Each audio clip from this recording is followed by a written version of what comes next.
Xin chào các bạn nha. Xin chào mừng quay lại với kênh của mình. Tuần này mình lại giới thiệu với các bạn một cái lò vi sóng hiệu Sharp. Cái lò này thì nó vẫn đang chạy bình thường, nhưng lâu mình không dùng đến. Mình sẽ bỏ ra, mình sửa lại để mình dùng. Thực ra nói là nó vẫn đang chạy thì là về phần điện thôi. Là như thế này. Cái lò vi sóng này thì hiện tại nó đang bị vỡ cái cửa, vỡ cái phần cửa nhựa, và nó tung hết cái cơ cấu mà khi mình cài đóng cửa vào ấy. Đó, khi mình cài vào thì nó sẽ, cái thanh ngang nó sẽ sập xuống để nó chốt cái cửa. Như các bạn đã biết là cái lò vi sóng thì cái cửa là để bảo đảm an toàn cho người sử dụng. Khi mình đóng cái cửa lại thì nó sẽ mới đóng các cái công tắc điện để cho cái lò này hoạt động.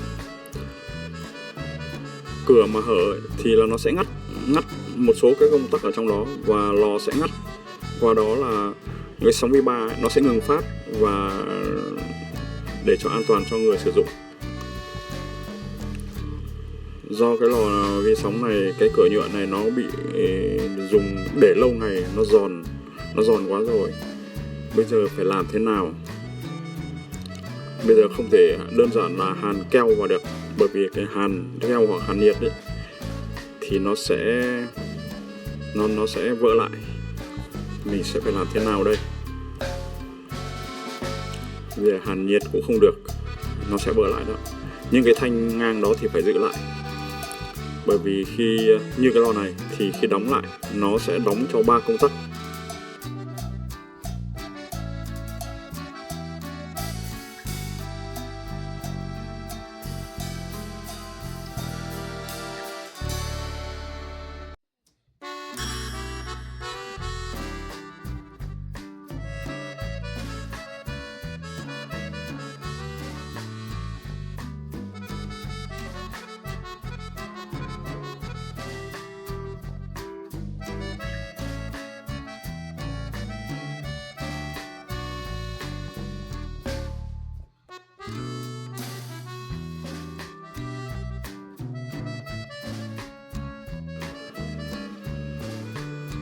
Có lẽ mình sẽ lại dùng cái keo 2 thành phần epoxy để mình kết hợp với cả keo nến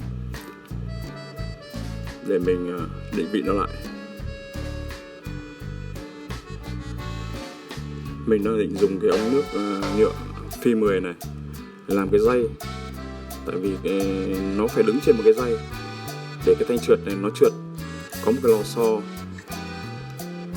nó hướng cái dây đó, khi sập cái cửa vào thì cái lò xo dưới sức nặng của cái lò xo nó sẽ kéo để cho cái cửa nó sập vào, và nó vào đúng vị trí thì nó sẽ đóng vào 3 công tắc.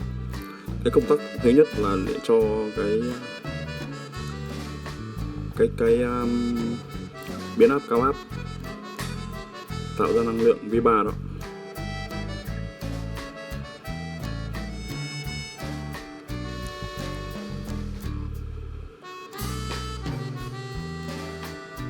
Còn các công tắc khác thì nó cho đĩa quay này, rồi công tắc đôi cho bật đèn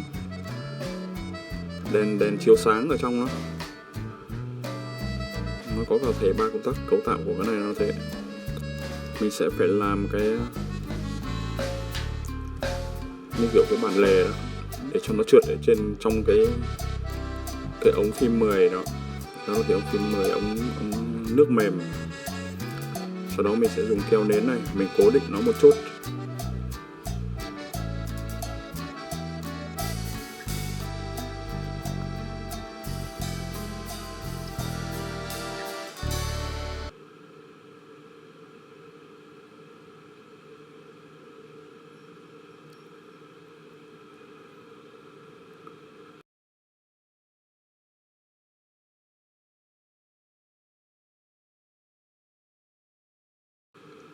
Đó, mình đã cố định được cái dây cho nó rồi.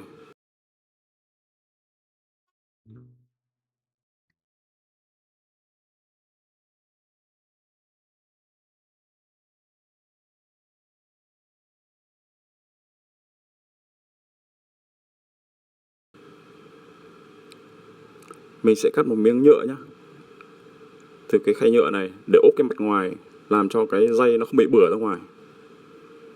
Mình sẽ dùng keo 2 thành phần epoxy để dán cái thanh nhựa này vào, ốp cái mặt ngoài. Đó, mình đã dán keo epoxy vào rồi và đã cố định, dùng băng dính cố định nó để cho nó khô qua một đêm. Bây giờ mình sẽ bóc ra. Nó khô rồi. Cái tấm ốp này thì nó mục đích là để nó giữ cho cái ốp nhựa, cái thanh dây nhựa bên trong ấy, cái cơ cấu hãm để đóng cửa nó không bị bửa ra ngoài. Nếu không nó sẽ bị bửa ra ngoài nhá, nó sẽ không giữ được đâu. Cái này thì chắc chắn. Lò xo hoạt động tốt. Đó, mình đã hoàn thành rồi. Mình sẽ đóng mở cho các bạn xem. Mình mở ra nhé. Rất nhẹ nhàng. Đó, công tắc cửa đã phát huy được tác dụng nhé. Đóng ra mở vào rất là tốt, nhẹ nhàng. Video của mình đến đây là hết. Cảm ơn các bạn đã quan tâm theo dõi video. Xin chào tạm biệt và hẹn gặp lại ở video tuần kế tiếp. Bye bye.